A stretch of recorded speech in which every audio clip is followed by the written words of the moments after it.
കണക്ക് കൂടിയിട്ടില്ല കണ്ണൻ. പെട്ടെന്ന് നമ്മുടെ ഒരു ഫ്ലാഷ് പോലെ ഇങ്ങനെ മിന്നി അറിഞ്ഞുകൊണ്ടിരിക്കുകയാണ്. അങ്ങനെ ആലോചിച്ചിട്ടാണ് ഒരു സങ്കടം.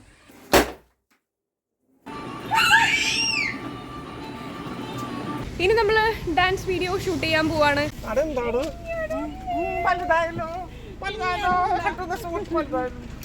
അന്നേ ദിവസം ഞങ്ങൾ ചേട്ടൻ്റെ വീട്ടിലായിരുന്നു. അപ്പോൾ ഏതാനും മണിക്കൂറുകൾക്കുള്ളിൽ 1 മില്യൺ അടിക്കുമെന്ന് അറിഞ്ഞുകൊണ്ട് ഞാൻ എൻ്റെ റൂമിൽ വെച്ച് ആഘോഷിക്കാൻ വേണ്ടിയിട്ടാണ് ഞാൻ എൻ്റെ വീട്ടിലേക്ക് വന്നത്. Hi folks, welcome back to my channel. അപ്പോൾ നമ്മളിന്ന് 1 മില്യൺ ആവാൻ പോവാണ്. അത് പറയുമ്പോൾ അത് എങ്ങനെ പറയണ്ടേന്നറിയില്ല. എന്താ പറയണ്ടേന്ന് കിട്ടുന്നില്ല. നമ്മൾ ഇന്നലെ ആയിരുന്നു ഏതാനും ദിവസങ്ങൾക്കുള്ളിൽ നമ്മൾ 1 മില്യൺ ആവും എന്ന് പറഞ്ഞിട്ടൊരു വീഡിയോ ചെയ്തിട്ടത്. അപ്പോൾ അതിൻ്റെ പിറ്റേ ദിവസമാണ് ഇന്നിപ്പോൾ ഏതാനും നിമിഷങ്ങൾക്കുള്ളിൽ നമ്മൾ 1 മില്യൺ ആവും. അപ്പോൾ ഞാൻ ഭയങ്കര ടെൻസ്ഡാണ്. അപ്പോൾ ടെൻസ്ഡ് ആയതുകൊണ്ട് തന്നെ ഞാൻ വിചാരിച്ചു ഓക്കെ, ആ ഒരു ടെൻഷനൊന്ന് കുറക്കാൻ വേണ്ടിയിട്ട് എവിടെയെങ്കിലും ഒന്ന് പുറത്ത് പോയിട്ട് വരാം. അങ്ങനെ ഞാനും ഏട്ടനും കൂടെ ഒന്ന് വെസ്റ്റ് സൈഡിൽ പോയിട്ടുണ്ടായിരുന്നു. അതിനുശേഷം ഞങ്ങൾ പാർട്ടി പോപ്പർ മേടിച്ചിട്ട് വന്നു. അപ്പം ഞാൻ ഇവിടെ ലാപ്പും പിടിച്ചുകൊണ്ട് നിൽക്കും. 1 മില്യൺ ആവുമ്പോൾ ഏട്ടൻ സൈഡിൽ നിന്നിട്ട് പൊട്ടിക്കും. ക്യാമറ സ്റ്റാൻഡിൽ റെക്കോർഡാവും. അപ്പോൾ അങ്ങനെ ആ ഒരു മൊമെൻറ്റ് കിട്ടാൻ വേണ്ടിയിട്ടാണ്. അപ്പോൾ ഇവിടെ എൻ്റെ വീട്ടിലാണ്. അപ്പോൾ ഇവിടെ അച്ഛനും അമ്മയൊക്കെ ഉണ്ട്. പക്ഷെ ഇപ്പോൾ 1 മില്യൺ ആകുമ്പോൾ അവരെ ഒന്നും ഞാൻ ഉൾപ്പെടുത്തുന്നില്ല. കാരണം എനിക്ക് വളരെ എന്താ പറയുക, എനിക്ക് മാത്രമായിട്ട് നിൽക്കാൻ തോന്നും. പക്ഷേ പാർട്ടി പോപ്പർ പൊട്ടിക്കാനായിട്ട് ഒരാൾ വേണമല്ലോ എന്ന് വിചാരിച്ച് മാത്രം ഞാനിപ്പോൾ ഏട്ടനെ കൂടെ കൂട്ടിയതാണ്. ഇല്ലായിരുന്നെങ്കിൽ അതും കൂടി ഒറ്റയ്ക്ക് ചെയ്യാൻ പറ്റുമെങ്കിൽ ഞാൻ തന്നെ ചെയ്തേനെ. ആ ഒരു അവസ്ഥയിലാണ് ഞാനിപ്പോൾ. അപ്പോൾ ഇതുവരെ വീഡിയോസ് കണ്ട് ഹെൽപ്പ് ചെയ്ത എല്ലാവർക്കും ഒത്തിരി നന്ദി. എന്താ പറയുക, 1 മില്യൺ ആവാൻ പോകുന്നു. 2 കൊല്ലം മുന്നേ വീഡിയോസ് ഇടുമ്പോൾ നമ്മളിങ്ങനെ 99 വ്യൂസ് വന്നു. 100 ആയെങ്കിലോ എന്ന് ആഗ്രഹിച്ച ഒരു സമയം ഉണ്ടായിരുന്നു. അപ്പോൾ വ്യൂസ് എന്ന് പറഞ്ഞാൽ എനിക്ക് ഭയങ്കര ഇഷ്ടമാണ്. എനിക്ക് മാത്രമല്ല, എല്ലാ യൂട്യൂബേഴ്സിനും ഇഷ്ടമായിരിക്കും വ്യൂസ് കയറാമെന്ന് പറഞ്ഞു കഴിഞ്ഞാൽ. ഞാൻ ഇങ്ങനെ നോക്കിക്കൊണ്ടിരിക്കും വ്യൂസ് കയറുന്നത്. അങ്ങനെ കയറുന്നത് ഭയങ്കര ഇഷ്ടമാണ്. അതുപോലെ സബ്സ്ക്രൈബേഴ്സ് കയറുന്നത്, ലൈവ് കൗണ്ട് ഞാൻ ഇടയ്ക്കെടുത്ത് നോക്കും. അപ്പം ലൈവ് കൗണ്ട് ഞാൻ കാണിച്ചു തരാം കേട്ടോ. അപ്പോൾ താ നോക്കി ലൈവ് കൗണ്ട് പോകുന്നത് കണ്ടോ. നമ്മുടെ ചാനലാണ്. ലൈവ് കൗണ്ട് പോയിക്കൊണ്ടിരിക്കുകയാണ്. ഭയങ്കര സ്പീഡല്ല, എന്നാലും അത്യാവശ്യം നല്ല രീതിയിൽ തന്നെ ലൈവ് പോകുന്നുണ്ട്. ഇത് കാണുമ്പോൾ എന്തൊരു സന്തോഷമാണെന്നറിയോ. ശരിക്കും എന്തോരം കൊതിച്ചിട്ടുണ്ട് ഇങ്ങനെ. എന്തായാലും 1 മില്യൺ 1000 സബ്സ്ക്രൈബേഴ്സ് ആവാനായിട്ട് ഒത്തിരി കൊതിച്ചിട്ടുണ്ട് കേട്ടോ. 1000 ആയ സമയത്തും ഈ പറഞ്ഞ പോലെ തന്നെ ഭയങ്കര സന്തോഷമായിരുന്നു. കാരണം 1000 ആകുമ്പോഴാണല്ലോ നമുക്ക് മോണിറ്റൈസേഷൻ്റെ ആദ്യ ഒരു ഘട്ടത്തിൽ കടക്കുന്നത്. ആദ്യം 1000 സബ്സ്ക്രൈബേഴ്സ് ആവും, കാശ് കിട്ടുമെന്ന് അറിഞ്ഞപ്പോൾ തന്നെ ഭയങ്കര സന്തോഷമായിരുന്നു. അതുകൊണ്ട് 1000 ആവാൻ നിന്ന ഒരു എക്സൈറ്റ്മെൻറ്റ് ഉണ്ടല്ലോ, അതുപോലെ തന്നെ ഇപ്പോഴും ഉണ്ട്. 1 ലാഖിന് സത്യം പറഞ്ഞാൽ അത്ര എക്സൈറ്റ്മെൻറ്റ് ഉണ്ടായില്ല. എനിക്ക് സന്തോഷം ഉണ്ടായിരുന്നു. പക്ഷേ ഇപ്പോൾ 1 മില്യൺ കുറേ നേരമായി ഞാനിത് പിടിച്ചുകൊണ്ട് നോക്കിക്കുന്നത്. ആദ്യം എനിക്ക് കരയാനുള്ള ഭയങ്കര മൂടൊക്കെ ആയിരുന്നു. അപ്പോൾ ആ ഒരു കരയാനുള്ള മൂടൊക്കെ പോയി. എത്ര നേരം എന്ന് വെച്ചാൽ ഇങ്ങനെ നോക്കിയിരിക്കുക. പെട്ടെന്നൊന്ന് അയച്ചെങ്കിൽ കുറച്ച് സമാധാനം ഉണ്ടായാണ്. പതുക്കെ ഇഴഞ്ഞഴിഞ്ഞാൽ കയറുന്നത്. വരട്ടെ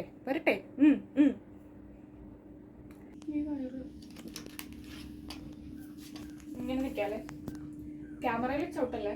എൻ്റെ ലാപ്പിന് കുറച്ച് നാളായുള്ള ചെറിയ പ്രശ്നം തുടങ്ങിയിട്ട് ചാർജറിൽ കുത്തി നിന്നാലേ അത് വർക്ക് ആവത്തുള്ളൂ, ഇല്ലെങ്കിൽ ഓഫായി പോവും. ഇങ്ങനെ നിൽക്കണ്ടെന്ന് തോന്നുന്നു. ചാർജർ ഊരിയാലും മൗസ് വേണം.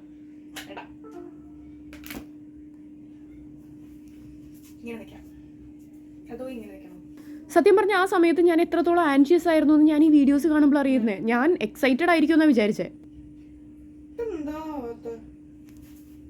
ഓക്കെ, അപ്പോൾ ഇപ്പോൾ സമയം 6 മണിക്ക് 10 മിനിറ്റ്, അതായത് 5:50. കുറേ നേരമായി നോക്കിയിരിക്കുന്നത്, ആവുന്നില്ല. പിന്നെ ആദ്യം ഭയങ്കര ടെൻഷനും കാര്യങ്ങളൊക്കെ ഉണ്ടായിരുന്നു. ഇപ്പോൾ ആവാണ്ട് ഇരുന്നപ്പോഴേക്കും അതൊക്കെ അങ്ങ് പോയി. ആ ഒരു മൂഡ് പോയി. ഇപ്പോൾ ശരിക്കും എന്താ തോന്നണേന്ന് വെച്ചാൽ, ഇതുവരെ അതായത് 1 മില്യൺ ആവുന്നവരെ നമ്മൾ അനുഭവിച്ച ആ ഒരു കഷ്ടപ്പാടും കാര്യങ്ങളൊക്കെ ഇങ്ങനെ പെട്ടെന്ന് നമ്മളുടെ ഒരു ഫ്ലാഷ് പോലെ ഇങ്ങനെ മിന്നി അറിഞ്ഞുകൊണ്ടിരിക്കുകയാണ്. അങ്ങനെ ആലോചിച്ചിട്ടാണ് ഒരു സങ്കടം പോലെ തോന്നുന്നത്. കാരണം നമ്മൾ ഈ കല്യാണം കഴിഞ്ഞ് പോകുന്ന സമയത്ത് പെൺപിള്ളേർക്ക് കൂടുതലായിട്ട് നമുക്കിങ്ങനെ തോന്നില്ല. നമ്മൾ വീട് വിട്ട് പോകുമ്പോഴേക്കും അത്ര നാൾ നമ്മൾ ആ വീട്ടിൽ അനുഭവിച്ച നല്ലതും ചീത്തയുമായ എല്ലാ നിമിഷങ്ങളും നമ്മൾ പെട്ടെന്ന് അങ്ങ് ഓർക്കും. അപ്പം ഇതെല്ലാം കൂടി ഒരുമിച്ച് പോകുമ്പോഴേക്കും വരുന്നൊരു സങ്കടം ഉണ്ടല്ലോ, ആനന്ദാശ്രു ആയിരിക്കാം, ഇല്ലെങ്കിൽ ചിലപ്പോൾ മിസ് ചെയ്യുന്നതായിരിക്കാം, എന്തെങ്കിലും ആട്ടെ. അതുപോലത്തെ ഒരു സംഭവമായിട്ടാണ് എനിക്കിപ്പോൾ തോന്നുന്നത്. കാരണം ഇപ്പോൾ എങ്ങനെയാണ് അത് എക്സ്പ്രസ് ചെയ്യേണ്ടതെന്ന് എനിക്കറിയില്ല സത്യം പറഞ്ഞാൽ. സന്തോഷമുണ്ട്, പക്ഷേ എനിക്കറിയില്ല, ഞാൻ അതാ എല്ലാവരെയും ഒഴിവാക്കിയത്. കാരണം ഞാൻ കരയുന്നതാരും കാണാണ്ടിരിക്കാനായിട്ട് എനിക്കിഷ്ടമല്ല. നോ ഷെയിം ഇൻ ടിയേഴ്സ്, ശരിയാണ്. പക്ഷേ എന്നാലും നമ്മൾ ആഗ്രഹിക്കില്ലേ, വേണ്ട എന്നുള്ളത്, ചിരിച്ചു കളിച്ച് നിൽക്കുന്നൊരു മുഖം തന്നെ നിന്നാൽ മതി എന്ന്. പക്ഷേ എന്നാലും ആ ഒരു മൊമെൻ്റ് എനിക്ക് ക്യാപ്ചർ ചെയ്യണം. എങ്ങനെയായിരിക്കും എൻ്റെ ഒരു അവസ്ഥ, എങ്ങനെയായിരിക്കും ഞാൻ റിയാക്ട് ചെയ്യുന്നതെന്നുള്ളത്. പിന്നെ യൂട്യൂബ് ചാനൽ തുടങ്ങുമ്പോൾ ഒത്തിരി കുട്ടികൾ ഇൻസ്റ്റാഗ്രാമിൽ മെസ്സേജ് ചെയ്യാറുണ്ട്, യൂട്യൂബ് ചാനൽ തുടങ്ങിയിട്ട് കയറുന്നില്ല, അധികം വീഡിയോസ് കയറുന്നില്ല ചേച്ചി എന്നൊക്കെ ചോദിച്ചിട്ട്. അപ്പോൾ വീഡിയോസ് പ്രസൻറ്റേഷൻ സ്റ്റൈൽ മാറ്റിക്കൊണ്ടിരിക്കുക, അത് തന്നെ നമുക്ക് ചെയ്യാനുള്ളൂ യൂട്യൂബിൽ. കാരണം പ്രസൻറ്റേഷൻ ആണ് എല്ലാം. ഞാൻ എൻ്റെ Q&Aയിലും പറഞ്ഞിട്ടുണ്ടായിരുന്നു, പ്രസൻറ്റേഷൻ ആണ് യൂട്യൂബിനെ സംബന്ധിച്ചെല്ലാം. നിങ്ങളൊരു യൂട്യൂബ് ചാനൽ തുടങ്ങി അത് ശരിയാവുന്നില്ല എന്നുണ്ടെങ്കിൽ ക്യാമറ ക്ലാരിറ്റി, പിന്നെ അതിൻ്റെ എഡിറ്റിങ്, പിന്നെ പ്രസൻറ്റേഷൻ, എന്ത് പറയണം എന്നുള്ളതൊക്കെ നല്ലോണം ആലോചിച്ചെടുക്കണം. അങ്ങനെ ഒരു രീതിയിൽ കൊണ്ടുവരിക. ചാനൽ എന്തായാലും ഉറപ്പായിട്ട് കയറും. അപ്പോൾ ഇത്രയൊക്കെ ഉള്ളൂ, കൂടുതലായിട്ട് എനിക്കിപ്പോൾ സംസാരിക്കാൻ പറ്റുന്നില്ല. ഇതെൻ്റെ മൂത്ത മാമൻ്റെ ഇളയ മോനാണ് അനന്തു. ഇവൻ പ്രൊഫഷണൽ ഫോട്ടോഗ്രാഫറാണ്. ഞാൻ എൻ്റെ ഡെലിവറി കഴിഞ്ഞ സമയത്ത് ആദ്യം എൻ്റെ കുക്കിംഗ് ചാനലായിരുന്നു. അത് കഴിഞ്ഞ് ഒരു 2 മാസം കഴിഞ്ഞപ്പോഴേക്കും ഞാൻ കളം മാറ്റി ചവിട്ടി. പിന്നെ ബൈക്സ് ഒക്കെ റിവ്യൂ ചെയ്യാൻ എനിക്ക് ഭയങ്കര ഇഷ്ടമായിരുന്നു. അപ്പോൾ R15 അങ്ങനെ കുറച്ച് ബൈക്സ് എല്ലാം ഞാൻ ചെയ്തു. അപ്പോൾ ആ സമയത്ത് എനിക്ക് ഈ ബൈക്സ് കൊണ്ടു തന്നതും പിന്നെ അതേപോലെ തന്നെ ആ സമയത്ത് എനിക്ക് വീഡിയോ ഒക്കെ പിടിച്ചു തന്നിരുന്നത് ഇവനാണ് കേട്ടോ. അപ്പോൾ ആ സമയത്ത് സത്യം പറഞ്ഞാൽ നമ്മുടെ തുടക്കമല്ലേ, അപ്പോൾ നമ്മൾ രക്ഷപ്പെടോ ഇല്ലയോ എന്നൊന്നും ആർക്കും ഒരു അറിവും ഇല്ലായിരുന്ന സമയത്ത് പോലും എൻ്റെ കൊച്ചെൻ്റെ കൂടെ ഉണ്ടായിരുന്നു. നമ്മളിപ്പോൾ ഫോട്ടോഷൂട്ട് ചെയ്യാൻ പോവാണ് 1 മില്യൻ്റെ. കാരണം ഒത്തിരി നേരം ഞാൻ വെയിറ്റ് ചെയ്ത് നിന്നു 1 മില്യൺ ആയിട്ട് ഫോട്ടോ എടുക്കാൻ പോകാമെന്ന് വെച്ചിട്ട്. പക്ഷെ ഇപ്പോൾ ഇനി ലൈറ്റ് പോവും, അതുകൊണ്ട് ഇപ്പോൾ തന്നെ ഫോട്ടോ എടുക്കാൻ പോവാണ്. കണ്ണൻ അത്രയും നേരം ഭയങ്കര ഉറക്കമായിരുന്നു. അപ്പോൾ 6 മണിയായപ്പോഴേക്കും പുള്ളി എഴുന്നേറ്റ് വന്നേക്കുന്നതാണ് ഈ കാണുന്നത്. അപ്പോൾ ഉറക്കത്തിൽ സൂസ് മുള്ളിയിട്ട് സ്നഗ്ഗിയൊക്കെ മാറ്റി നിൽക്കുന്ന നിൽപ്പാണ്. ആരെയും കാണിക്കണ്ട കുഞ്ഞിനെ. നോക്കി അച്ഛനെ നോക്കി കുഞ്ഞ് ഉറക്കത്തിൽ നിന്ന് എഴുന്നേറ്റ് വന്നിട്ടുള്ളൂ. അമ്മ വീഡിയോ നോക്കട്ടെ നമ്മുടെ സുന്ദരനാക്കട്ടെ നമ്മുടെ കുഞ്ഞിനെ. ഉറക്കത്തിൽ നിന്ന് എഴുതി ഷഗ്ഗി മാറ്റി വന്നിട്ടുള്ളൂ. കണ്ണന് 1 വയസ്സായി. പുറത്തെവിടെയെങ്കിലും പോയി നല്ല രീതിയിൽ ഷൂട്ട് ചെയ്യേണ്ടതായിരുന്നു. പക്ഷെ നമ്മൾ അറിയാതെ ആ സമയം കൊണ്ട് 1 മില്യൺ എങ്ങാനും കയറിപ്പോയാലോ എന്ന് വെച്ചിട്ട് റിസ്ക് എടുക്കണ്ടെന്ന് വെച്ചിട്ടാണ് വീടിന്റെ ഫ്രണ്ടിൽ തന്നെയൊക്കെ ഷൂട്ട് ചെയ്തത്. നല്ലാണ് ഇതിനോട് ചേരുന്നുണ്ട് ക്യാമറ. ഇവിടെ നോക്ക്, അതേ 80s യൂത്തിന്റെ ഡ്രസ്സാണത്. ഇപ്പോൾ വീഡിയോസ് എടുക്കാൻ എനിക്കറിയാം, എഡിറ്റ് ചെയ്യാൻ അറിയാം, പിന്നെ എന്ത് പറയണമെന്ന് എല്ലാത്തിനും എനിക്കൊരു ഐഡിയ ഉണ്ട്. പക്ഷെ ഇതൊന്നും ഇല്ലാത്ത സമയത്ത്, ക്യാമറ പോലും എന്താണെന്നറിയാൻ പാടില്ലാത്ത സമയത്ത് എന്നെയും ഏട്ടനെയും ക്യാമറ എടുക്കാനും അതിനുള്ള കാര്യങ്ങൾ എഡിറ്റിംഗ് എല്ലാം ഹെൽപ്പ് ചെയ്തത് ഈ കാണുന്നതിൻ്റെ മോനാണ്. അതായത് ഞാൻ ഒന്നും അല്ലാത്ത സമയത്ത് അവൻ എൻ്റെ കൂടെ ഉണ്ടായിരുന്നു. അങ്ങനെയുള്ളവരോടായിരിക്കും നമുക്ക് ഏറ്റവും കടപ്പാട്. കാല് കാണുന്നില്ല. ആ പാട്ട് സൂപ്പർ ആയിരിക്കും. ഈ സ്പൈഡർമാൻ എവിടെ പോണ്? സ്പൈഡർമാൻ എവിടെ പോണ്? സ്പൈഡർമാൻ വലയിടാണ്ട് ഒക്കത്തിരുന്ന് പോവാ. ഈ കരിപുരണ്ട ജീവിതങ്ങളിൽ നിഴലായിട്ട് കാണുന്ന 2 പേരാണ് അന്നും ഇന്നും നിഴലായിട്ട് എൻ്റെ കൂടെ ഉള്ളത്.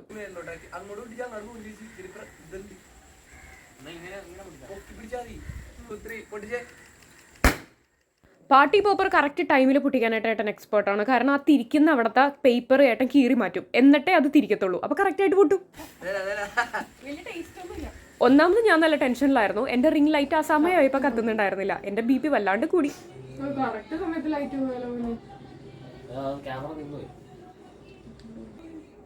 ഞാൻ നിൽക്കാൻ പോവാട്ടോ, എൻ്റെ സമയമായി.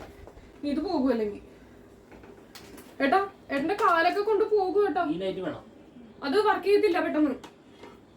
ഈ മൊമെന്റ്സ് ക്യാപ്ചർ ചെയ്ത് വെച്ചത് ശരിക്കും എന്ത് നന്നായി. കാരണം ഞാൻ ഇപ്പോൾ കാണുമ്പോഴാണ് വിചാരിക്കുന്നത്, ഞാൻ ഇത്ര ആൻഷ്യസ് ആയിരുന്നു ആ സമയത്ത്, എൻ്റെ മുഖമൊക്കെ ഇങ്ങനെ ആയിരുന്നോ എന്ന് ഞാൻ ഇപ്പോഴാണ് വിചാരിക്കുന്നത്. ആ ഒരു സമയത്ത് എൻ്റെ മാനസികാവസ്ഥ അല്ലെങ്കിൽ ഞാൻ അത് എങ്ങനെയായിരുന്നു എന്ന് ശരിക്കും ഞാൻ വീഡിയോസിൽ കാണുമ്പോൾ അറിയുന്നത്. ആ സമയത്ത് ഞാൻ എങ്ങനെയാണ് റിയാക്ട് ചെയ്തതെന്ന് ഇപ്പോഴും എനിക്ക് എൻ്റെ ഓർമ്മയിലായിട്ടില്ല. അത് വീഡിയോസ് കാണുമ്പോഴാണ് ഞാൻ ഇങ്ങനെയായിരുന്നു എന്ന് ഞാനിപ്പോൾ അറിയുന്നത്. അവിടെ ഇരുന്നു.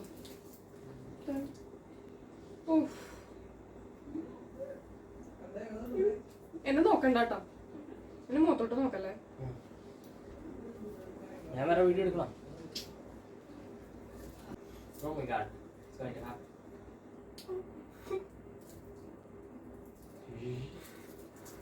ശരിക്കും ഞാനൊരു കഥന പൊട്ടിയാൽ പോലും ഞെട്ടാത്ത ഒരാളാണ്. അങ്ങനെ ചെറുതോ വലുതായ ശബ്ദങ്ങൾക്കൊന്നും ഞാൻ ഞെട്ടാറില്ല. ഞെട്ടാത്തൊരു ജീവിയാണ് ഞാൻ പൊതുവേ. പക്ഷേ കേവലം ഒരു പാർട്ടി പോപ്പർ എൻ്റെ അടുത്ത് നിന്ന് പൊട്ടിയപ്പോഴേക്കും ഞാൻ ഞെട്ടിപ്പോയി. എനിക്ക് അറിയില്ല, ആ ഒരു സമയത്ത് ഞാനങ്ങനെ ഞെട്ടിയത് കൊണ്ടാണ് പിന്നെ ഞാൻ കരഞ്ഞത്. ഞാൻ കരയരുതെന്ന് വിചാരിച്ചതായിരുന്നു. കണ്ണൊക്കെ നിറയും, ഓക്കെ ഫൈൻ, പക്ഷേ കരയരുത് എന്ന് വിചാരിച്ചതായിരുന്നു. പക്ഷെ ആ ശബ്ദത്തിൽ ഞാൻ ഞെട്ടിയപ്പോഴേക്കും ഞാൻ കരഞ്ഞുപോയി.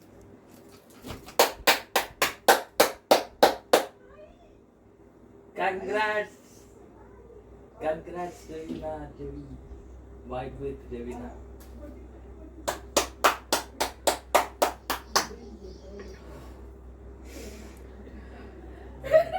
കുറേ കുട്ടികൾ എനിക്ക് മെസ്സേജ് അയച്ചു, ചേച്ചി എന്തിനാ ആ സമയത്ത് കരഞ്ഞ്, സന്തോഷിക്കേണ്ട സമയമല്ലേ എന്ന് വെച്ചിട്ട്. പക്ഷെ ഞാനും അങ്ങനെ ചെയ്യണമെന്ന് വിചാരിച്ചതല്ല. പക്ഷേ ആ സമയം ആയപ്പോഴേക്കും നമ്മുടെ ആ ഒരു ജേണി എന്തായിരുന്നു നമ്മുടെ മനസ്സിലങ്ങ് വരും. കാരണം ആ ഒരു ഹാർഡ് വർക്ക് ഞാൻ എത്രത്തോളം കഷ്ടപ്പെട്ടു എന്ന് അതെനിക്ക് മാത്രമേ അറിയുള്ളൂ. അപ്പോൾ ആ ഒരു ജേണി എങ്ങനെയായിരുന്നു എന്ന് ഞാൻ വേറൊരു വീഡിയോയിൽ ചെയ്യുന്നുണ്ട്. അതിൽ ഞാൻ ക്ലിയർ ആയിട്ട് പറഞ്ഞു തരാം എന്തുകൊണ്ടാണ് ഞാൻ കരഞ്ഞതെന്ന്.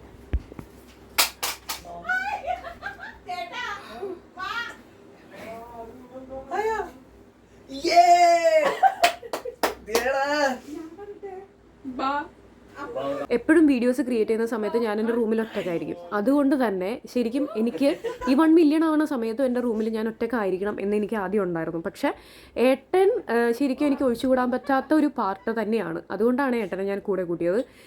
ബാക്കി ആരെയും ഞാൻ അലൗ ചെയ്തില്ല ഉള്ളിൽ കയറാനായിട്ട്. സത്യം പറഞ്ഞാൽ നമ്മുടെ ഇമോഷൻസ് വീഡിയോ എടുത്ത് നാട്ടുകാരെ കാണിക്കാം, പക്ഷേ ലൈവായിട്ട് വീട്ടുകാരെ കാണിക്കുക എന്ന് പറഞ്ഞു കഴിഞ്ഞാൽ അത്രയും ബുദ്ധിമുട്ടുള്ളൊരു സംഭവം വേറെ ഇല്ല. നമ്മൾ കരയോന്നറിയാം, പക്ഷെ വീട്ടുകാരുടെ മുന്നിൽ വെച്ച് കരയാന്ന് പറഞ്ഞു കഴിഞ്ഞാൽ എനിക്ക് അത്രയും ചളിപ്പുള്ള കാര്യം വേറെ ഒന്നുമില്ല. നോക്കിയേട്ടാ നോക്കി മൊബൈൽ നോക്കിയാ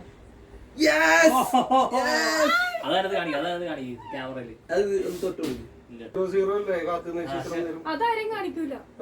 അച്ഛ അതിൽ നമ്പേഴ്സ് കറങ്ങി വന്ന് 1 മില്യൺ എന്ന് കാണിക്കുന്നത് കാണാനായിട്ട് വെയിറ്റ് ചെയ്ത് നിൽക്കുകയായിരുന്നു. പക്ഷെ അച്ഛനെ ഞാൻ കയറ്റിയില്ല. ആ ഒരു പരിഭവം പറച്ചിലായിരുന്നു ആദ്യം നിങ്ങൾ കേട്ടത്.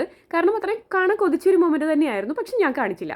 വർക്ക് ചെയ്യാതിരുന്ന റിംഗ് ലൈറ്റ് എല്ലാം കഴിഞ്ഞപ്പോൾ വർക്ക് ചെയ്തു. ഞാൻ കുറച്ചുകൂടി ഭംഗിയായിട്ട് കള്ളപ്പങ്ങി ഇപ്പൊ വന്നുണ്ട ലൈറ്റ്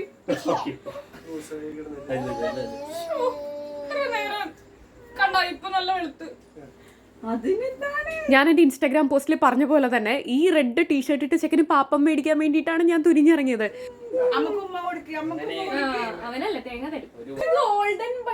ശരിക്കും കണ്ണൻ ജനിച്ചു കഴിഞ്ഞ് 31ാമത്തെ ദിവസം അവന് പനിയായിട്ട് ഹോസ്പിറ്റലിൽ കിടന്നപ്പോൾ അവൻ്റെ ഹോസ്പിറ്റൽ എക്സ്പെൻസ് മീറ്റ് ചെയ്യാനായിട്ട് അവൻ്റെ അമ്മയായ എന്നെ കൊണ്ട് പറ്റണമല്ലോ എന്ന് ഓർത്തപ്പോൾ പെട്ടെന്ന് എന്ത് ചെയ്ത് കഴിഞ്ഞാൽ കാശ് കിട്ടും. അങ്ങനെ ഒരു ഒറ്റ ബുദ്ധിക്ക് തോന്നിയ ഒരു ഐഡിയ ആണ്, ആ ഹോസ്പിറ്റലിൽ വെച്ച് തോന്നിയ ഐഡിയ ആണ് ഇപ്പോൾ ഇവിടെ വരെ എത്തി നിൽക്കുന്നത്.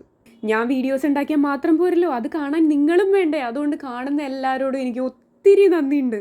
അപ്പോൾ അന്നത്തെ ആ രാത്രി എനിക്ക് ഒഴിച്ച് ബാക്കി എല്ലാവർക്കും അവിടെ ആഘോഷരാവായിരുന്നു. സാധാരണ എന്ത് പരിപാടി വന്നു കഴിഞ്ഞാൽ അച്ഛൻ ബോണിയം ആണ് പിടിക്കാറ്. അപ്പോൾ ഇത്തവണ ബോണിയം തന്നെ ഇട്ടിട്ട് അവിടെ ഫുൾ ഡാൻസ് ആയിരുന്നു. കണ്ണൻ ആ സമയത്ത് ആരോടും മിണ്ടാണ്ട് എൻ്റെ ലാപ്പിൽ കയറി പണിഞ്ഞുകൊണ്ടിരിക്കുമായിരുന്നു. പിന്നെ അവരെയും വിളിച്ചിട്ട് എല്ലാവരും കൂടി ഡാൻസ് കളിയായി. അതിനുശേഷം നമ്മളുടെ ഉത്രാട ദിവസമായിരുന്നു, ഓണത്തിൻ്റെ തിരുവോണത്തിൻ്റെ തലേന്നായിരുന്നു. അതുകൊണ്ട് ഈ പരിപാടികളെല്ലാം കഴിഞ്ഞതിന് ശേഷം ഞങ്ങൾ അമ്മയുടെ വീട്ടിലേക്ക് പോകാൻ പോവായിരുന്നു. അതിന് മുന്നേ ആയിട്ട് നമ്മളുടെ കുറച്ച് ബെസ്റ്റ് ഫ്രണ്ട്സ് ഉണ്ടായിരുന്നു, അവരൊക്കെ ആയിട്ട് വീഡിയോ കോൾ ചെയ്തു. അവരും എൻ്റെ കൂടെ തുടക്കം തൊട്ടേ നിൽക്കുന്നവരാണ് കേട്ടോ. അതിനെപ്പറ്റിയൊക്കെ വേറെ വീഡിയോസിൽ പറയാം. അപ്പോൾ ഇപ്പോൾ ഞങ്ങൾ തിരുവോണം ആഘോഷിക്കാനായിട്ട് അന്നത്തെ ദിവസം രാത്രി തന്നെ, ഉത്രാടത്തിൻ്റെ രാത്രി തന്നെ അമ്മയുടെ വീട്ടിലേക്ക് എത്തിയിരിക്കുകയാണ്. ഈ പുരാതനമായ വേഷത്തിൽ കാണുന്ന സ്ത്രീയാണ് എൻ്റെ പെറ്റമ്മ. ഈ അമ്മൂമ്മനെയാണ് നമ്മൾ പെറ്റമ്മ എന്ന് വിളിക്കുന്നത്, അമ്മയുടെ അമ്മേനെ. പിന്നെ എന്നെ കുഞ്ഞിലേ തൊട്ട് എൻ്റെ ഒരു 2ാം ക്ലാസ് വരെ നോക്കിയിരുന്നത് പെറ്റമ്മയാണ് കേട്ടോ. അതുകൊണ്ട് പെറ്റമ്മനോട് എനിക്കൊരു പ്രത്യേക ഇഷ്ടമാണ്. നമ്മളെല്ലാവരും കൂട്ടുകുടുംബം വിട്ട് ന്യൂക്ലിയർ ഫാമിലി ആയിട്ട് സെറ്റിൽ ആവണം എന്ന് ആഗ്രഹിക്കുന്നവരായിരിക്കും. പക്ഷേ എല്ലാ അവസരങ്ങളിലും അങ്ങനെ ചെയ്യുവാണെങ്കിൽ ശരിക്കും നമ്മൾക്ക് ഒത്തിരി ബന്ധുബലം ഉണ്ടെങ്കിലും നമ്മൾ എപ്പോഴെങ്കിലും ഒക്കെ ഒറ്റക്കായി പോകുന്നു എന്നുള്ളൊരു തോന്നൽ നമുക്ക് വരും. അങ്ങനെ തോന്നാതിരിക്കാനെങ്കിലും ഇങ്ങനെയുള്ള ഒത്തുചേരലുകൾ എപ്പോഴും നല്ലതാണ്. Happy birthday to you. ഇവിടെയുള്ള എൻ്റെ 2 കസിൻസ് തുമ്പിയും നന്ദൂട്ടനും രണ്ടുപേരും കഴിവേറിയ 2 പിള്ളേരാണ്. അതുകൊണ്ട് അവർക്ക് കിട്ടിയ സമ്മാനങ്ങളാണ് ഈ കാണുന്നതില്ല. എല്ലാ പരിപാടിയിലും മത്സരിച്ച് പങ്കെടുത്ത് സമ്മാനം മേടിച്ചു വെച്ചേക്കുക. ഇതാണ് എൻ്റെ ഇളയ മാമനും ചിറ്റയും. കണ്ണൻ അവിടെ വന്നപ്പോഴേക്കും അവരുടെ മടിയിൽ കയറിയിരിക്കുമായിരുന്നു. കണ്ണന് കാരണം ചെറിയ പനി ഉണ്ടായിരുന്നു കേട്ടോ. ഈ തിരുവോണം അനുബന്ധിച്ച് ആർക്കൊക്കെ പനി വന്നിട്ടുണ്ട്? മിക്കവർക്കും പനിയായിരുന്നു. എനിക്ക് കണ്ണൻ്റെ കഴിഞ്ഞിട്ട് എനിക്ക് പനി വന്നു. ആദ്യം വന്നപ്പോൾ തന്നെ അനങ്ങാണ്ടിരുന്നേച്ചവൻ പിന്നെ തുമ്പിയുടെ കൂടെ ഓടിക്കളിയായിരുന്നു കേട്ടോ അവിടെ കിടന്നിട്ട്. അവനെ നിയന്ത്രിക്കാനേ പറ്റുന്നുണ്ടായിരുന്നില്ല, പിടിച്ചിട്ട് കിട്ടുന്നുണ്ടായിരുന്നില്ല. ചെക്കൻ മുട്ട ഓട്ടമായിരുന്നു. അവൻ തുമ്പി അടുക്കളയിൽ നിൽപ്പുണ്ട്. അപ്പോൾ തുമ്പീനെ പോയിട്ട് നോക്കിയിട്ട് ഇങ്ങ് ഓടി വന്നിട്ട് പെട്ടി ചാടി കയറും. അപ്പോൾ തുമ്പി അവളുടെ പുറകെ വരണം. അങ്ങനെ തമ്മിൽ അങ്ങോട്ടും ഇങ്ങോട്ടും ഓടിക്കളിയായിരുന്നു കേട്ടോ. മാത്രമല്ല അവന് ആ സമയത്ത് നല്ല ചുമയുണ്ടായിരുന്നു എന്നേ. അതുകൊണ്ട് തന്നെ എനിക്ക് അങ്ങനെ കളിപ്പിക്കാൻ ആഗ്രഹം ഉണ്ടായിരുന്നില്ല. പക്ഷേ അവൻ്റെ ആ കളിയും സന്തോഷം കണ്ടപ്പോൾ നമ്മൾ എങ്ങനെയാ പിടിച്ചു മാറ്റുക? 2 ചുമ കൂടുതൽ ചുമക്കുന്നുണ്ടെങ്കിൽ എന്നാൽ ചുമക്കട്ടെ എന്ന് ഞാനും വെച്ചു. സാധാരണ എൻ്റെ വീട്ടിലോ ഏട്ടൻ്റെ വീട്ടിലോ ഇതുപോലെ ഓടിക്കളിക്കാനായിട്ട് അവൻ ആരും കൂട്ടില്ല കേട്ടോ. അതുകൊണ്ടാണ് തുമ്പീനെ കിട്ടിയപ്പോഴേക്കും ആൾക്ക് ഭയങ്കര ഹാപ്പി ആയിരുന്നു. ആള് ആദ്യം ഓടും, എന്നിട്ട് തുമ്പി കുറച്ച് നേരം ഒന്ന് റെസ്റ്റ് എടുക്കാമെന്ന് കരുതി ഒന്ന് ഇരിക്കുമ്പോഴേക്കും ബാ ഓട് എന്ന് പറഞ്ഞിട്ട് അവളിങ്ങനെ തോണ്ടിയിട്ട് ചൂണ്ടിക്കാണിക്കും. ഇതിൽ അവൻ്റെ വോയിസ് ശരിക്കും കിട്ടുന്നുണ്ട്, ഓട് എന്ന് പറയുന്നത്. പക്ഷേ കോപ്പിറൈറ്റ് ഉള്ള മ്യൂസിക്കാണ് അച്ഛൻ ഈ സമയത്ത് വെച്ചിരിക്കുന്നത്. ആ കോപ്പിറൈറ്റ് കിട്ടിയാലോ എന്ന് പേടിച്ചിട്ട് ഞാൻ സൗണ്ട് കൊടുക്കാത്തതാണ്. ഇല്ലാന്നുണ്ടെങ്കിൽ ചെക്കൻ്റെ ചിരിയും കളിയൊക്കെ ശരിക്കും നല്ല ഭംഗിയായിട്ട് കേൾക്കാട്ടോ. ഈ കളി കുറേ നേരം ഉണ്ടായിരുന്നു. അത് കഴിഞ്ഞിട്ട് ഒന്ന് റെസ്റ്റ് എടുക്കാമെന്ന് വെച്ചിട്ട് തുമ്പി ഇരിക്കുമ്പോഴേക്കും പിന്നെ ഓട് എന്ന് പറഞ്ഞിട്ട് കാണിക്കായിരുന്നു. അതുകൊണ്ട് അവൾ ഓടാണ്ട് ഇനി പറ്റൂലല്ലോ, സമ്മതിക്കൂലല്ലോ എന്ന് പറഞ്ഞിട്ട് അവൾ കഷ്ടപ്പെട്ട് ഓടുമായിരുന്നു. അതിനുശേഷം അവരുടെ കൂടെ ഒന്ന് ഡാൻസ് കളിക്കുക. അവരെന്ത് ചെയ്യുന്നോ, എന്ത് സ്റ്റെപ്പ് ഇടുന്നോ അതുപോലെ തന്നെ കണ്ണനും ട്രൈ ചെയ്യുന്നുണ്ട്. കണ്ണനും ഡാൻസ് കളിക്കാൻ ഭയങ്കര ഇഷ്ടമാണ് കേട്ടോ. ഞാനും ഏട്ടനും വീട്ടിൽ ഡാൻസ് കളിക്കാനായിട്ട് പ്രാക്ടീസ് ചെയ്യുന്ന സമയത്ത് അവൻ ഞങ്ങളുടെ ഒപ്പം നിൽക്കും. എന്നിട്ട് ഞങ്ങൾ ഓരോ മുദ്രകൾ കാണിക്കുമ്പോഴേക്കും പുള്ളി കറക്റ്റായിട്ട് അത് കാണിക്കും കേട്ടോ. പറ്റുന്ന പോലെയൊക്കെ പുള്ളി അത് ഒപ്പിക്കും. പിന്നെ എൻ്റെ അച്ഛന് പാട്ടൊരു വീക്ക്നെസ് ആണെന്ന് നിങ്ങൾക്ക് ഇതിനോടൊക്കെ മനസ്സിലായി കാണുമല്ലോ പല വീഡിയോസിലും. അപ്പോൾ അച്ഛൻ കരോക്കയിൽ പാട്ട് പാടുമായിരുന്നു കേട്ടോ.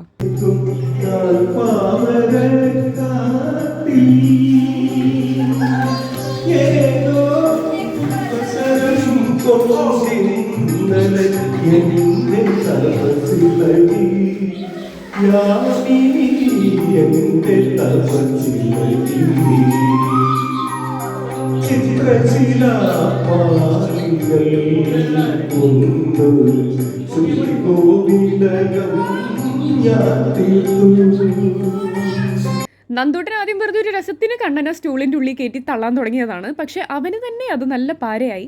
കാരണം കണ്ണൻ ഒരു കളി ഇഷ്ടപ്പെട്ട് കഴിഞ്ഞാൽ പിന്നെ അത് നിർത്താനായിട്ട് അവൻ സമ്മതിക്കില്ല. നല്ല കരച്ചിൽ കയറി എന്താ നോക്കി പിന്നെ അതിൻ്റെ ഉള്ളിൽ കയറാനായിട്ട് നോക്കുക.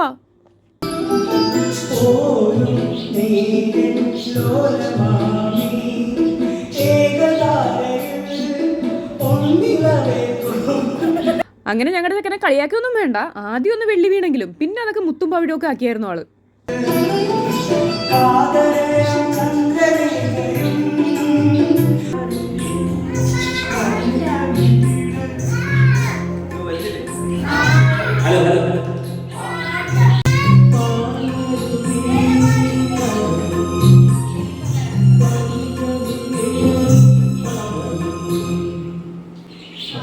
പരിപാടി അവതരിപ്പിച്ചാൽ ഇങ്ങനെയൊക്കെ തന്നെയാ. പാട്ടൊന്ന് ഓണായി വന്നപ്പോഴേക്കും കരോക്കയുടെ സാമ്പിൾ കരോക്കെ ആയിരുന്നു, പ്രിന്റ് തീർന്നുപോയി.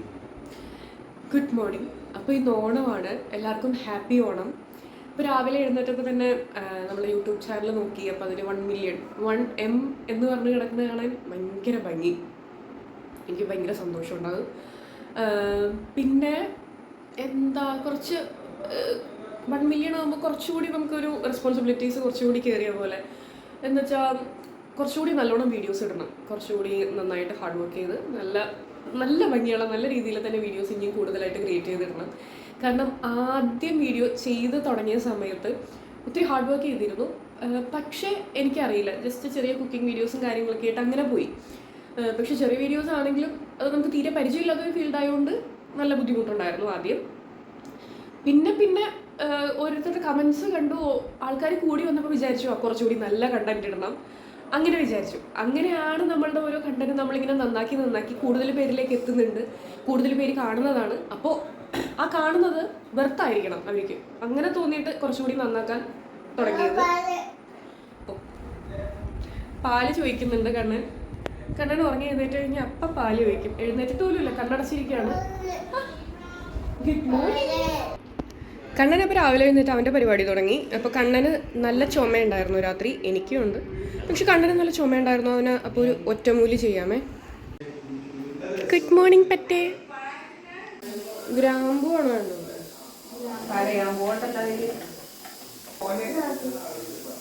ഞാൻ പറഞ്ഞില്ലേ കണ്ണന് പനി മാറി വരുന്നുണ്ടായിരുന്നുള്ളൂ. അപ്പോൾ പനി മാറി വരുമ്പോഴേക്കും പിന്നെ അവന് ഭയങ്കര ചുമയായിരിക്കും. ആ ചുമയ്ക്ക് നമുക്ക് ഒറ്റമൂലി ചെയ്യാൻ പറ്റും വീട്ടിൽ തന്നെ. അപ്പോൾ അതിനായിട്ടാണ് ഞാൻ ഗ്രാമ്പു എടുത്തത്. ഈ ഗ്രാമ്പു നോക്കി, പിന്നെ അത് മാത്രമല്ല പനിക്കൂർക്ക ഉണ്ടെങ്കിൽ പനിക്കൂർക്കയും കൂടി കുറച്ചുകൂടി നല്ലതായിരിക്കും കേട്ടോ.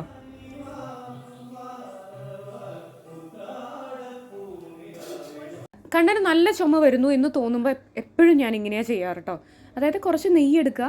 ഇനി നമുക്ക് നെയ്യ് വീട്ടിലില്ലെങ്കിൽ ഗ്രാമ്പു മാത്രം മതി ഇത് ചെയ്യാനായിട്ട്. ഇപ്പോൾ ഈ നെയ്യ് സ്പൂണിൽ ഒഴിച്ചിട്ടില്ലേ, എന്നിട്ട് അതിലേക്ക് നമ്മൾ ഗ്രാമ്പു ഇടും. ഒരു 3-4 അല്ലി ഗ്രാമ്പു ഇട്ടിട്ട് ഇതുപോലെ വെച്ചിട്ട് നമ്മൾ കത്തിച്ച് അതിൻ്റെ ആ ഒരു സത്ത് ഇറങ്ങി വരുന്നു എന്ന് തോന്നുമ്പോഴേക്കും ആ തീ ഓഫ് ചെയ്യുക. എന്നിട്ട് അതിൻ്റെ ചൂടാറുമ്പോഴേക്കും ആ ഗ്രാമ്പു മാറ്റുക. എന്നിട്ട് നെയ്യ് മാത്രം എടുത്തിട്ട് അത് കുഞ്ഞുങ്ങൾക്ക് നേരിട്ട് കൊടുക്കുക.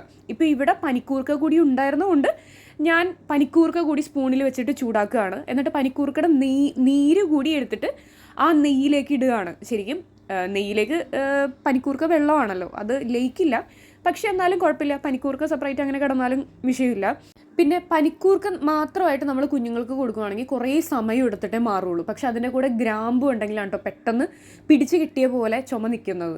അപ്പോൾ ഗ്രാമ്പു കൊടുക്കാനായിട്ട് പ്രത്യേകം ശ്രദ്ധിക്കണം. പിന്നെ നെയ്യില്ലെന്നുണ്ടെങ്കിൽ വിഷയമില്ല കേട്ടോ, വെറുതെ ഈ സ്പൂണിൽ ഇച്ചിരി വെള്ളം എടുത്തിട്ട് ഗ്രാമ്പു ഇട്ട് തിളപ്പിച്ചിട്ട് ആ വെള്ളം കൊടുത്താലും മതി, പെട്ടെന്ന് മാറും. എനിക്കിതുപോലെ കസിൻസിൻ്റെ അടുത്ത് കിട്ടിക്കഴിഞ്ഞാൽ അവർ ഉപദ്രവിക്കുക എന്ന് പറഞ്ഞാൽ ഭയങ്കര ഇഷ്ടമാണ്. പ്രത്യേകിച്ച് ഉറക്കത്തിൽ നിന്ന് വിളിച്ചെഴുന്നേൽപ്പിക്കുക, അതും പെട്ടെന്ന് തന്നെ വിളിച്ചങ്ങ് ചാടി എഴുന്നേൽപ്പിക്കുക എന്ന് പറഞ്ഞു കഴിഞ്ഞാൽ അതിലും വലിയ ഉപദ്രവം വേറൊരാൾക്ക് കൊടുക്കാനില്ല. അതെനിക്ക് ഭയങ്കര ഇഷ്ടമാണ് ചെയ്യുന്നത്. പിന്നെ രാവിലെ മാമൻ്റെ വക കസരത്ത് ക്ലാസ് ആയിരുന്നു. ഏട്ടനും നന്ദൂട്ടനും അവിടെ കിടന്ന് വെള്ളം കുടിക്കുമായിരുന്നു.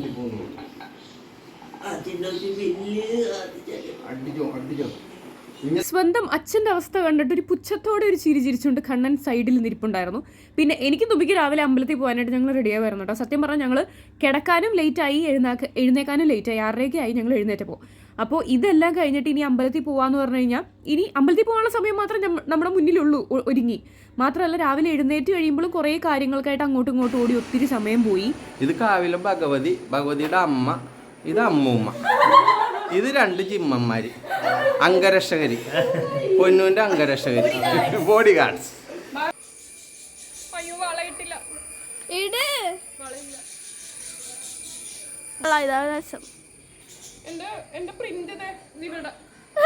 അന്ന് ഞാൻ ഈ സെറ്റ് സാരിയിൽ പ്രിന്റ് കുത്തിയത് നിങ്ങൾ കണ്ടില്ലായിരുന്നോ? പക്ഷെ നിങ്ങളൊരു കാര്യം ശ്രദ്ധിക്കാൻ മറന്നു. മാത്രമല്ല ഞാനും മറന്നു. എന്താ സംഭവം എന്ന് വെച്ച് കഴിഞ്ഞാൽ ഞാനന്ന് പ്രിന്റ് കുത്തിയ സൈഡ് നമ്മൾ പ്ലീറ്റ്സ് ഇതുപോലെ ഞൊറിഞ്ഞിടുവാണെങ്കിൽ ആ പ്ലീറ്റ്സ് കാണത്തില്ല, അകത്തേക്ക് പോകും. ആ സൈഡിലാണ് ഞാനന്ന് സാരിയിൽ വലിയ കാര്യത്തിലിരുന്ന് പ്രിന്റ് കുത്തിയത്. അങ്ങനെ കാണണമെങ്കിൽ നമ്മൾ വൺ സൈഡായിട്ട് അഴിച്ചിടേണ്ടി വരും. അങ്ങനെ അഴിച്ചിട്ട് പോകാൻ താല്പര്യമില്ലാത്തതുകൊണ്ട് ഞാൻ ഇങ്ങനെ തന്നെ പ്ലീറ്റ്സ് ഇട്ടതാണ്. പിന്നെ മാത്രമല്ല അന്ന് നമ്മൾ ചെയ്ത മാലയാണ്. പിന്നെ ഈ ബ്ലൗസ് വന്നിട്ട് എൻ്റെ കല്യാണ ബ്ലൗസായിരുന്നു. അങ്ങനെ ഇതെല്ലാം ഇട്ട് ഒരുങ്ങിയാണ് നമ്മൾ അമ്പലത്തിൽ പോകുന്നത്. അപ്പോൾ ഇങ്ങനെ തുമ്പിയുടെ കൂടെ എനിക്ക് പോകുന്നത് ഭയങ്കര ഇഷ്ടമാണ് കേട്ടോ. എനിക്ക് എപ്പോഴും ഈ അനിയന്മാരെക്കാളും കൂടുതൽ ഇഷ്ടം അനിയത്തിമാരെയാണ്. അനിയത്തിമാരെന്ന് പറയാനായിട്ട് ഒത്തിരി പേരൊന്നുമില്ല, ഇവൾ മാത്രമേ ഉള്ളൂ. അപ്പോൾ ഇവളുടെ കൂടെ ഇങ്ങനെയൊക്കെ കറങ്ങി നടക്കാനായിട്ട് എനിക്ക് ഭയങ്കര ഇഷ്ടമാണ്. അവളാണെങ്കിൽ ഞാൻ വിളിച്ച് എവിടെ വരികയും ചെയ്യും. അവിടെ ചെന്ന് കഴിഞ്ഞപ്പോഴേക്കും നമ്മളുടെ കുട്ടികളെയൊക്കെ ഒത്തിരി പേരെ കണ്ടു കേട്ടോ. അങ്ങനെ അവരോടൊക്കെ വർത്താനം പറഞ്ഞു, ഫോട്ടോ എല്ലാം എടുത്തു കഴിഞ്ഞിട്ടാണ് നമ്മൾ അമ്പലത്തിൽ നിന്ന് വന്നത്. എന്തായാലും നല്ലൊരു രസമായിരുന്നു. മാത്രമല്ല എനിക്കിങ്ങനെ നാഗവടമൊക്കെ ഇട്ടിട്ട് പോകണമെന്ന് എനിക്ക് ഭയങ്കര ആഗ്രഹമായിരുന്നു. അതെന്തായാലും പറ്റി. പിന്നെ അന്നത്തെ ദിവസം എൻ്റെ കുഞ്ഞുമാമൻ്റെയും ചിറ്റയുടെയും വെഡിങ് ആനിവേഴ്സറി ആയിരുന്നു. 15 ആവില്ലല്ലോ, പിള്ളേർക്ക് അതിനും കൂടുതൽ പ്രായമുണ്ട്, കണക്കൊന്നും ശരിയാവണമെന്നില്ല. എന്തെങ്കിലും ആവട്ടെ, എന്തായാലും അവരുടെ വെഡിങ് ആനിവേഴ്സറി ആയിരുന്നു. അതെല്ലാം കഴിഞ്ഞിട്ട് വന്നപ്പോഴേക്കും കണ്ണൻ പരാതി പറഞ്ഞിരിക്കുകയായിരുന്നു കേട്ടോ എന്നോട്.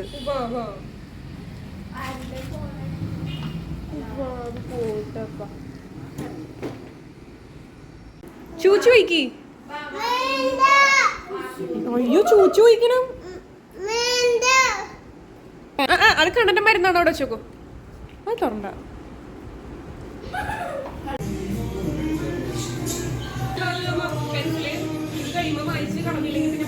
കളം വരച്ചതിന് ശേഷം ഏട്ടനും നന്ദൂട്ടനെയും പൂ കിള്ളാനായിട്ട് ഇരുത്തി. പക്ഷെ കുരങ്ങന്മാര് ആ കിള്ളിയെ പൂവൊന്നും തരുന്നുണ്ടായിരുന്നില്ലെന്നേ. അവര് കിള്ളിയെ പൂവാൻ തരൂല എന്ന് പറഞ്ഞിട്ട്.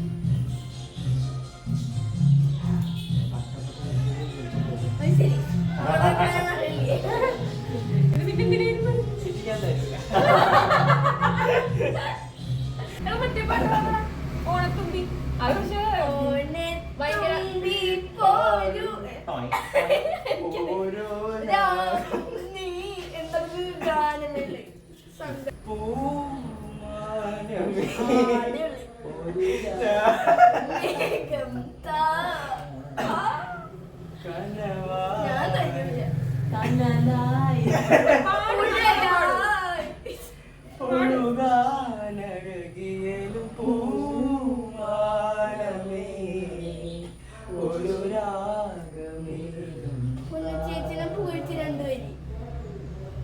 അതായിരിക്കും പൂമാരത്തി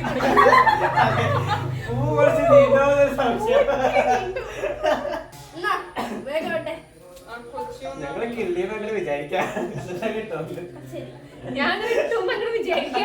എന്നിട്ട് അങ്ങനെ ഫോട്ടോ എടുത്തോളാം. ഫോട്ടോ എടുക്കുന്ന പോസ് ചെയ്തോളൂ.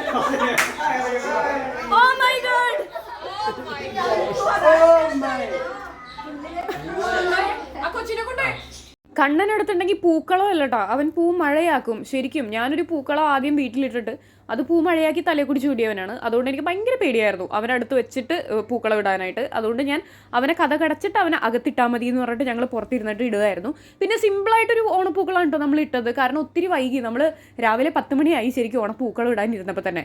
അപ്പം തന്നെ കണ്ണൻ കുറേ പൂവെല്ലാം എടുത്ത് തലയിൽ വെച്ചിരിക്കുകയായിരുന്നു.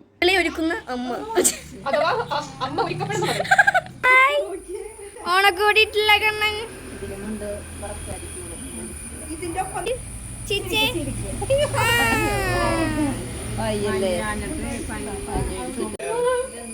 നിനക്കെന്താ ഓണം സെലിബ്രേറ്റ് ചെയ്തായിരുന്നു? റെഡി ആയിരിക്കുകയാണ് സുഹൃത്തുക്കളെ. ഇങ്ങനെ പൂക്കളൊക്കെ ഇട്ടൊരു 11:30 ആയപ്പോഴേക്കും അനുമോനെത്തി. അനു എന്ന് പറയുന്നത് എൻ്റെ മൂത്ത മാമൻ്റെ മൂത്ത മോനാണ്. നേരത്തെ വാതിലിൽ മുട്ടാൻ വന്നില്ലേ, അത് അമ്മായിയും മാമനും ആയിരുന്നു. പണ്ട് ഞാനൊരു വീട്ടിൽ പോയി വീടിൻ്റെ 1 ഏക്കർ സ്ഥലം അടർത്തിക്കൊണ്ടുവരാൻ ശ്രമിച്ചില്ലേ, അത് അവരുടെ വീടായിരുന്നു. പിന്നെ വിശ്രമവേളകൾ ആനന്ദകരമാക്കുക എന്ന് കേട്ടിട്ടില്ലേ, അതുപോലെ തന്നെ ആനന്ദവേളകൾ വിശ്രമകരമാക്കുന്ന കാഴ്ചയാണ് ഈ കണ്ടുകൊണ്ടിരിക്കുന്നത്. ഒരു പൂക്കളം ഇട്ടു, അതിനാണ്. നീ ആദ്യമായിട്ടല്ലോ എടുക്കുന്നേ? അടിപൊളിയായിട്ടുണ്ട്, നല്ല ഭംഗിയുണ്ട്.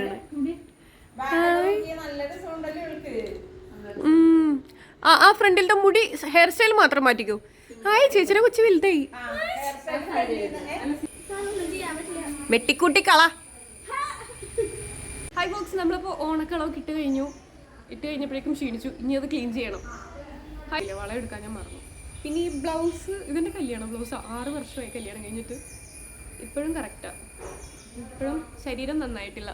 മനസ്സൊന്നും ശരീരം മാറ്റിക്കോ. ഞാൻ വീഡിയോ എടുക്കാൻ സമ്മതിക്കൂല അമ്മ. സൂപ്പറായിട്ടുണ്ട്. തുപ്പല് തേക്ക്. അയ്യേ,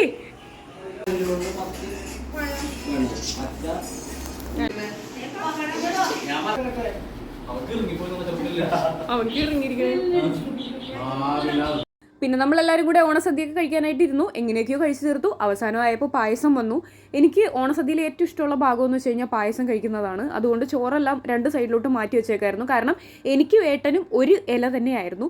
അതുകൊണ്ടാണ് ഇത്രയും ചോറും ബാക്കി കഷ്ണങ്ങളൊക്കെ ബാക്കി വന്നിരിക്കുന്നത്. പിന്നെ പായസം കഴിക്കുമ്പോൾ എനിക്കുള്ളൊരു പ്രത്യേകത എന്ന് വെച്ച് കഴിഞ്ഞാൽ എത്ര പായസം കഴിഞ്ഞാലും മത്ത് പിടിക്കത്തില്ല തലയിൽ.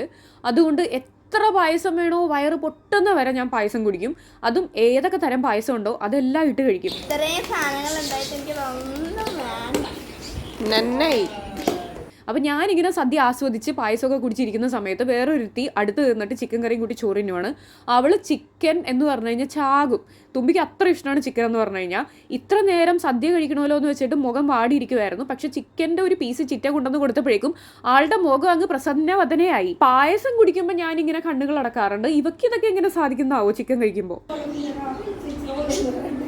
അയ്യോ, എനിക്ക് കുറെ മെസ്സേജ് വന്നിട്ടുണ്ട്. അനിയത്തി അമ്മയുടെ പോലെയാ കാണാൻ. അമ്മയുടെ ചായന്ന് വെക്ക്. ഞാൻ ഈ കൂട്ടത്തിലുള്ളതല്ല. എനിക്ക് മാത്രം എൻ്റെ അമ്മ ചായ തന്നില്ല.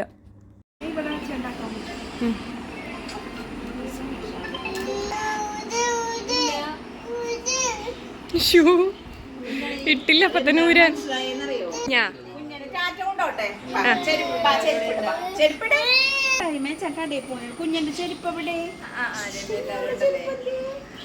നമ്മുടെ പോലെ സുന്ദരനായിട്ടുണ്ടടി.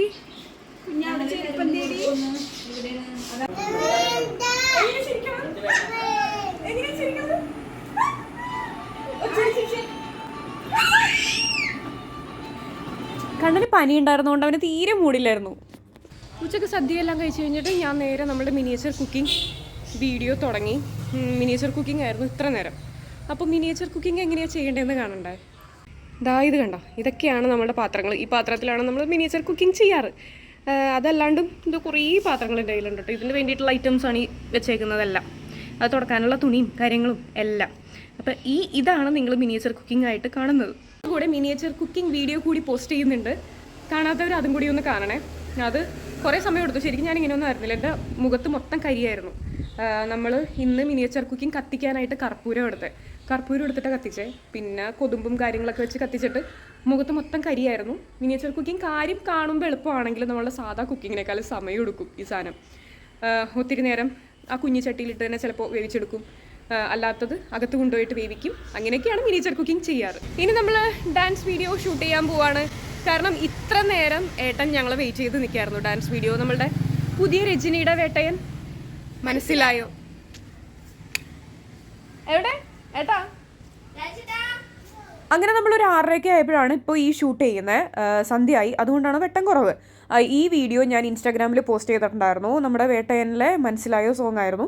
ഒത്തിരി പ്രാക്ടീസ് ചെയ്യാനൊന്നും പറ്റിയില്ല. പക്ഷേ എങ്ങനെയൊക്കെയോ അത് കാരണന്മാർ ചെയ്ത പുണ്യം കൊണ്ട് അത് ശരിയായി പെട്ടെന്ന്. പിന്നെ ഇത്തവണ കളിക്കാനായിട്ട് കുഞ്ഞുമാമനും കൂടി. കുഞ്ഞുമാമനും പെട്ടെന്ന് തന്നെ സ്റ്റെപ്സ് എല്ലാം പഠിച്ചെടുക്കും കേട്ടോ. മാമനും കളിക്കാനായിട്ട് ഭയങ്കര ഇഷ്ടമാണ്. പിന്നെ ഞാൻ വീഡിയോ എഡിറ്റ് ചെയ്യാനിരിക്കുമായിരുന്നു. അപ്പോൾ ആ സമയത്ത് തുമ്പിയും ഏട്ടനും കൂടി വേറെ ഡാൻസ് പ്രാക്ടീസ് ചെയ്യുമായിരുന്നു.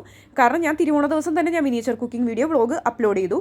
അപ്പോൾ ആ സമയം കൊണ്ട് അമ്മായിയും അനന്തവും വന്നിട്ട് അവിടെ ഇരുന്ന് റെസ്റ്റ് എടുക്കുമായിരുന്നു. കണ്ണൻ അവിടെ വെച്ചിട്ട് ഒറ്റയ്ക്ക് ചപ്പാത്തി കഴിച്ചുകൊണ്ടിരിക്കുമായിരുന്നു. അതിൻ്റെ ഇടയിൽ എനിക്ക് ഇച്ചിരി ചപ്പാത്തി വായിൽ വെച്ച് തരുമോ എന്ന് ചോദിച്ചപ്പോൾ ഒരു കൂസലും ഇല്ലാണ്ട് പാവം വായിൽ വെച്ച് തന്നുട്ടാ.